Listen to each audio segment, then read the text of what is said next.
Hola, ¿qué tal? Esto es Intermención, tu espacio en la cultura, un programa del Instituto Potosino de Bellas Artes. Mi nombre es Claudia Lee y te doy la bienvenida a este abanico de contenidos que tendremos para ti durante el día de hoy. Cápsulas, charlas, tutoriales, entrevistas y mucho, mucho más. No te despegues porque ya comenzamos.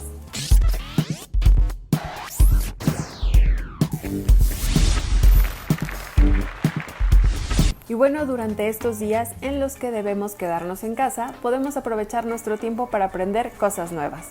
Es por eso que la maestra del área de artes visuales, Katia Hernández, trae para nosotros un interesante tutorial para aprender los puntos básicos para comenzar a realizar un libro con mecanismo pop-up. Suena interesante, ¿verdad? Vamos a verla. Disfruta de nuestros contenidos y quédate en casa con el Instituto Potosino de Bellas Artes.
Disfruta de nuestros contenidos y quédate en casa con el Instituto Potosino de Bellas Artes.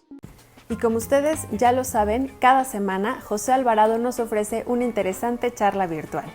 El tema de estos días fue Desmond Nápoles y la tradición de los drag kids. Los invito a que me acompañen a ver esta primera parte de esta interesante conferencia que fue realizada a favor de la erradicación de la violencia contra la mujer, niños, niñas y adolescentes. Vamos a verlo.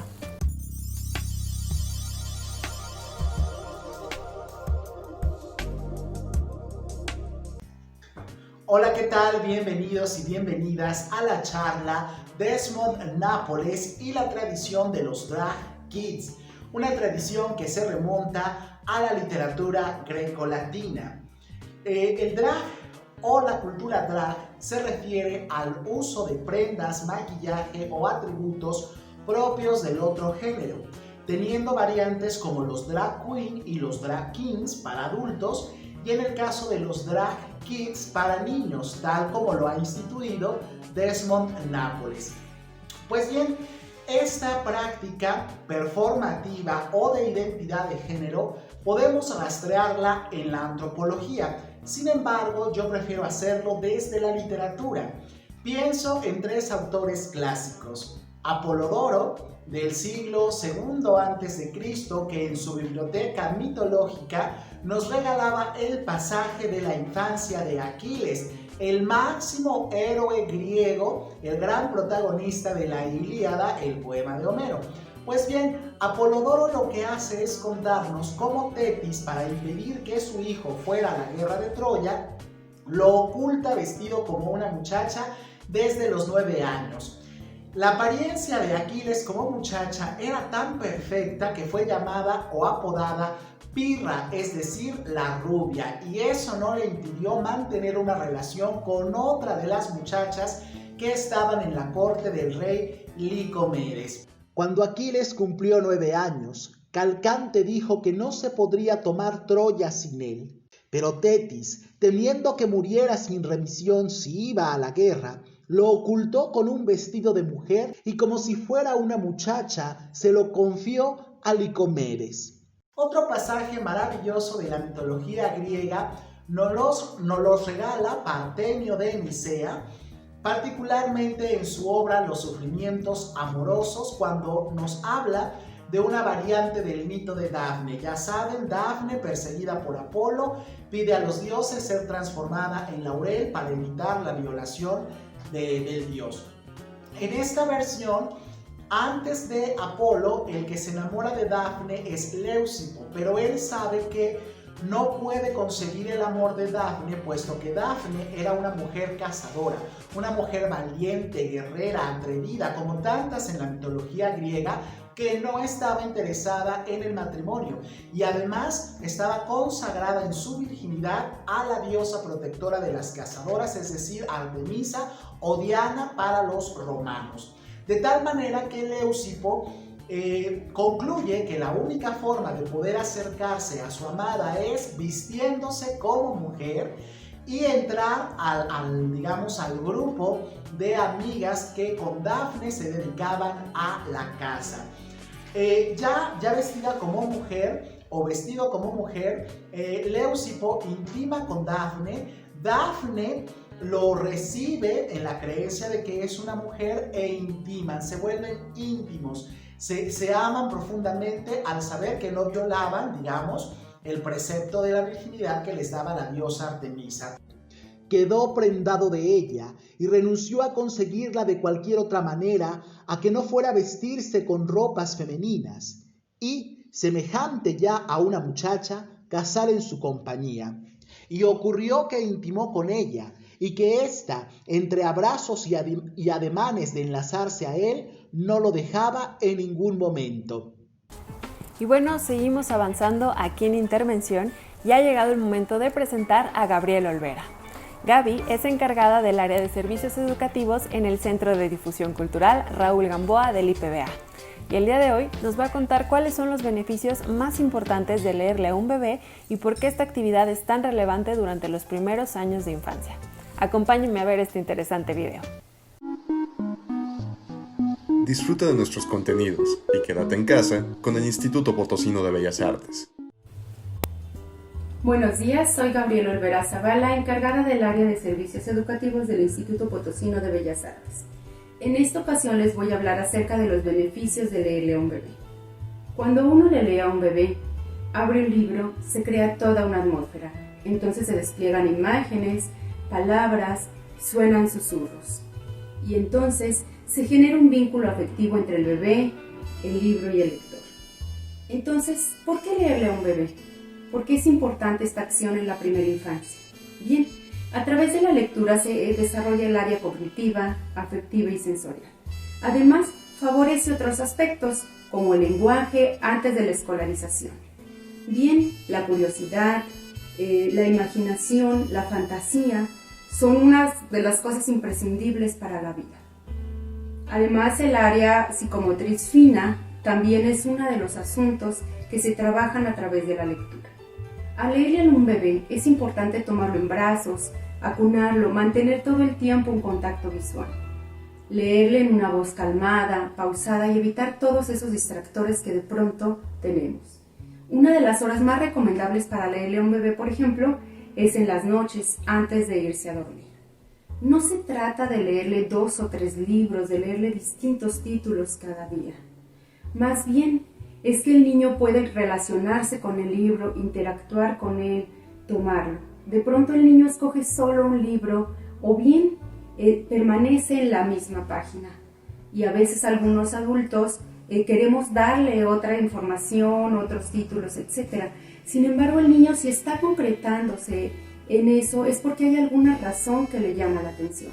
Respetar los gustos, las decisiones del niño también es un acto que favorece la lectura. La Asociación IBE Internacional, que se dedica al fomento a la lectura, dice que el libro es un transmisor de paz. Favorezcamos la lectura en los bebés. Démosle los libros para que estos sean un objeto de juego y placer, como es un coche o una muñeca. Entonces generaremos niños que disfruten de la lectura y no se convierte en un mero acto académico de resumen y palabras por minuto, donde parece que en lugar de gustarles la lectura de pronto, la rechazan y ya no quieren tener ningún gusto o algún acercamiento por ella. Generemos lazos afectivos a través de la lectura.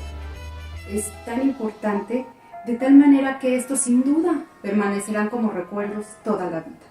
Muchas gracias. Disfruta de nuestros contenidos y quédate en casa con el Instituto Potosino de Bellas Artes. Y bueno, después de esta interesante cápsula ha llegado el momento de ir a un pequeño corte. No sin antes recordarles que estamos disponibles en todas las redes sociales. Pueden buscarnos a través de Facebook, Twitter, Instagram, YouTube y ahora también en Spotify, además de nuestra página de internet www.institutopotosinodebellasartes.com. No se despeguen porque ya regresamos.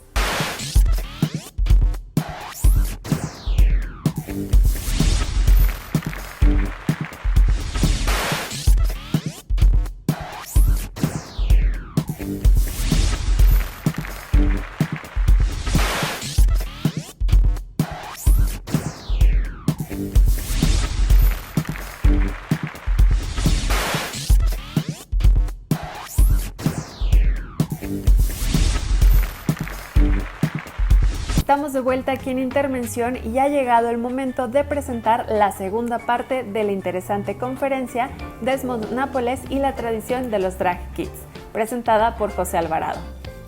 Vamos a verlo.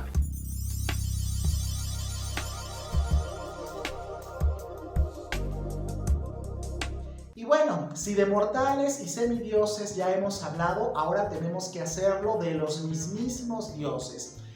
Tal vez no me detenga tanto en Vertumno, un dios romano que gusta de transformarse en mujer, en muchacha, en doncella para cortejar a Pomona, la diosa de la cual está enamorado.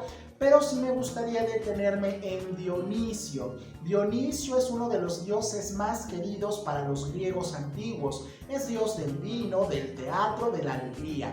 Y desde muy niño, es más, después de su nacimiento, fue criado como muchacha. Su padre era Zeus, lo había tenido con una mortal Semele, y para que Hera, la esposa oficial, no le hiciera algo malo al pequeño Dionisio, lo da a criar a 2 humanos y les pide que lo críen como una muchacha.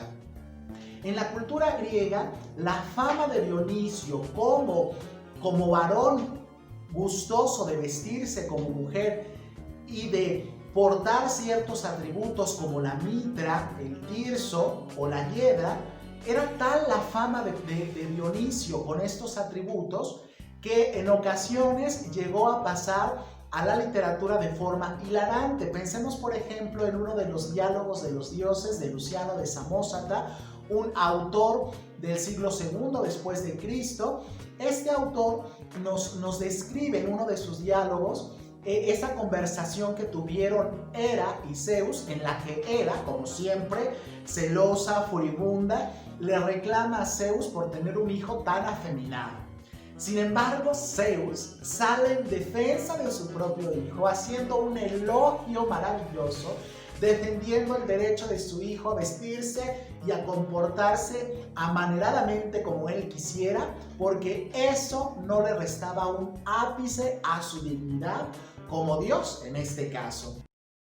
Hera: a mí, desde luego, me daría vergüenza, Zeus, tener un hijo como tú, tan afeminado y tan echado a perder por la bebida, que se ciña la cabeza con la mitra, que en muchas ocasiones está con mujeres medio locas, más afeminado que ellas, bailando al son de tambores, flautas y platillos, y que, por decirlo en 2 palabras, se parece a cualquiera más que a ti, su padre. Zeus: pues mira, ese afeminado tocado con la mitra, el más amanerado que las mujeres, no solo sometió Lidia y a sus habitantes, y tomó el Tmolo y sometió a los tracios, sino que lanzándose sobre los indos con esa especie de tropa mujeril, capturó los elefantes, se hizo dueño de su territorio y se llevó preso al rey que se atrevió a ofrecer una ligera resistencia.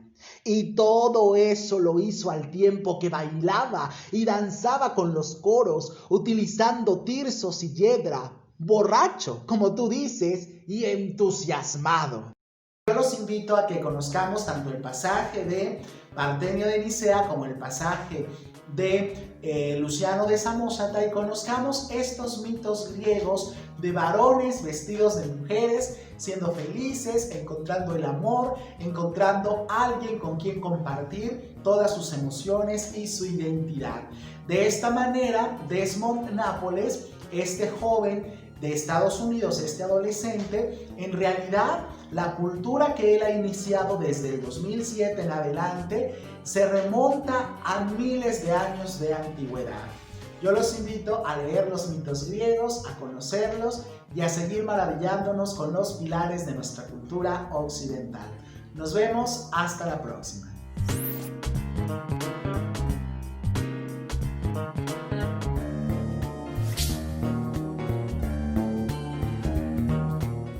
Y casi para terminar esta interesante edición de Intervención, ha llegado el momento de presentar nuestra sección Invitado en Casa.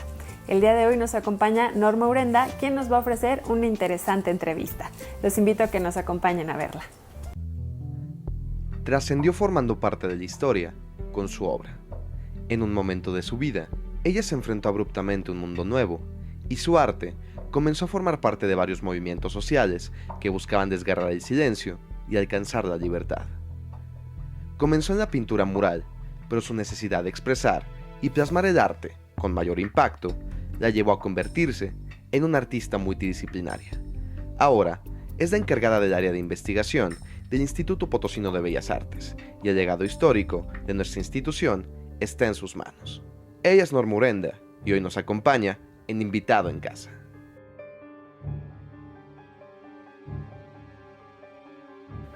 Norma Urenda es licenciada en diseño gráfico por la Facultad del Hábitat de la UASLP y a su vez estudió en el taller de pintura de la misma universidad. Su inclinación por el arte nace casi de manera instintiva desde muy temprana edad.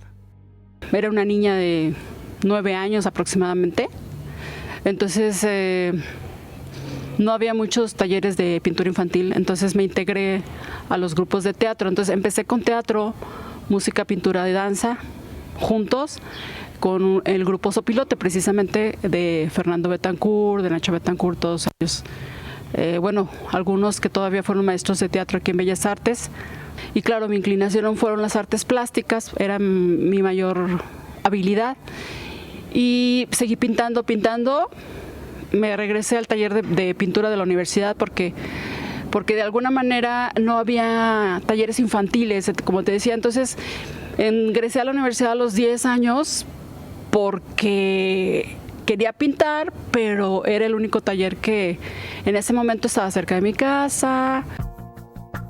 La temática de su obra nace por la influencia de los movimientos sociales que surgieron en los años 70 en la Ciudad de México, por lo que siempre encontramos una temática relacionada con la libertad del individuo y la sociedad.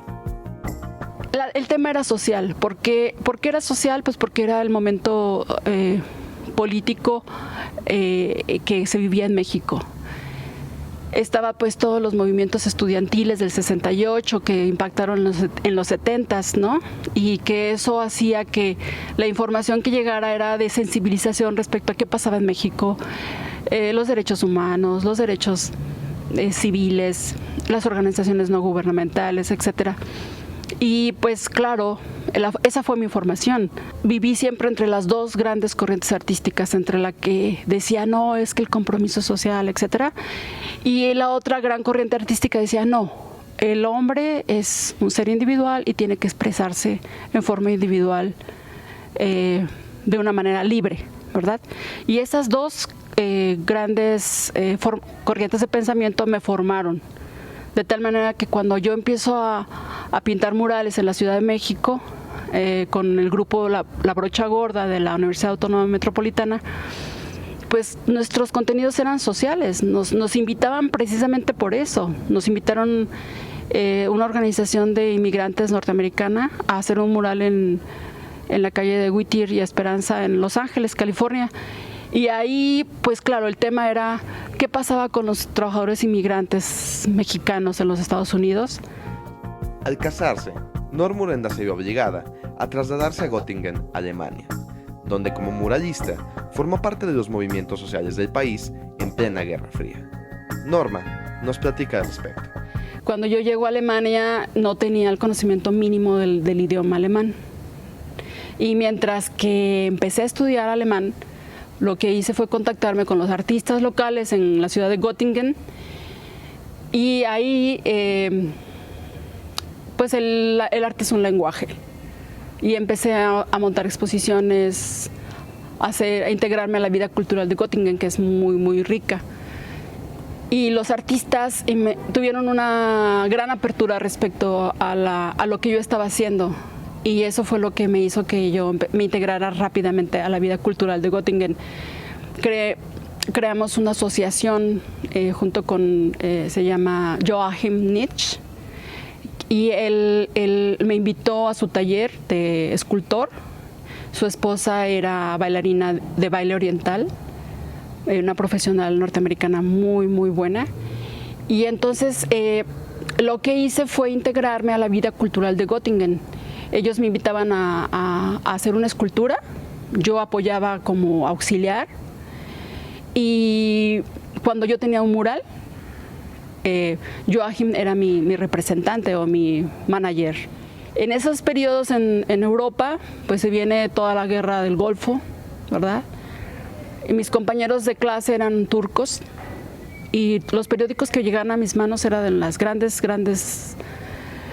catástrofes que suceden durante las guerras, ¿no? Entonces, claro, los temas son la guerra, los derechos humanos, los derechos de las mujeres, los países del tercer mundo.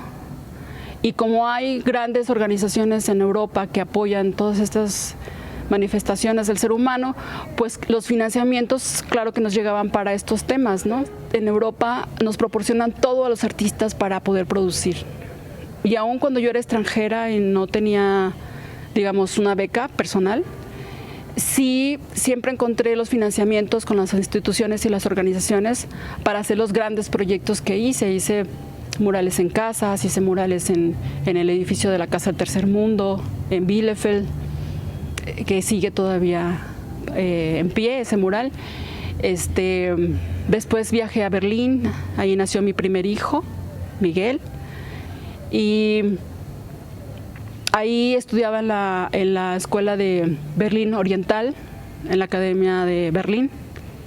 Estuve en contacto pues con todos los movimientos de la perestroika, con Günter Grass, con toda esta gente que claro veían, decían, una muralista mexicana. Pues claro, pues los países socialistas en aquella época, claro que te recibían con los brazos abiertos, porque pues era la Guerra Fría en Europa, los años 80, ¿no?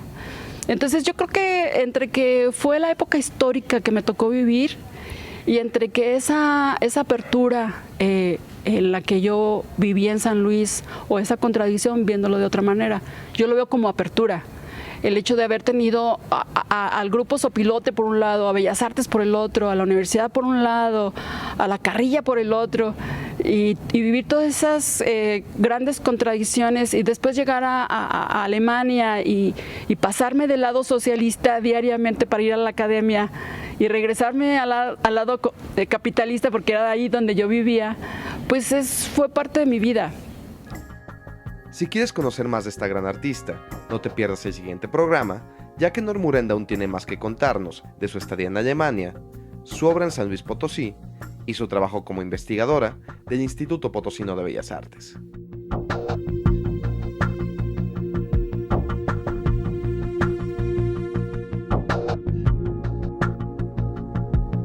Y bueno, después de este interesante recorrido, damos por concluida esta edición de Intervención, tu espacio en la cultura, un programa del Instituto Potosino de Bellas Artes. Mi nombre es Claudia Lee y los invito a que nos visiten a través de las redes sociales. Estamos disponibles, como ya lo saben, en Facebook, Twitter, Instagram, YouTube y también en Spotify, donde encontrarán diariamente los contenidos de la nueva revista digital IPBA. Muchas gracias por acompañarnos y nos vemos en la próxima.